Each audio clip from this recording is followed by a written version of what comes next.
আমি হলাম শিয়াল। আমার মাথায় যে বুদ্ধি আছে, বাঘের মাথায় কিন্তু এ বুদ্ধি নাই।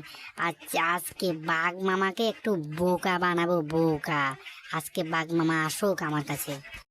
আজকে এই পথে যদি শিয়াল আসে তাহলে আমি আজকে শিয়ালকে খেয়েই ফেলবো। আমি হলাম বাঘ।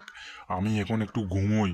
এই পথে যদি শিয়াল আসে তাহলে আমি আজকে শিয়ালকে খেয়েই ফেলবো। কিন্তু শিয়াল আসছে না, উঠে একটু দেখি তো। শিয়াল তো এখনো আসলো না, কি রে, এই রাস্তা দিয়ে তো এসে যাই না। আমি আজকে বাড়ি চলে যাই, আমি আজকে বাড়ি চলে যাই। বাঘ মামা তো দেখছি গিয়েছে। এবার আমি হাঁস মুরগিগুলো ধরে ধরে আর খাবো আর খাবো। এদিকে ওদিকে দেখি কোনো হাঁস মুরগির আওয়াজ পাই কিনা। যদি পাই তাহলে আজকে খেয়ে ফেলবো আর কি। আমি শিয়াল মাম ভাই, আমার মাথায় কি কম বুদ্ধি আছে? বাঘ মামা আমার সঙ্গে চালাকি করে, ভুলেও পারবে না। কেন পারবে আমার সঙ্গে? আমার তো বুদ্ধি অনেক বেশি।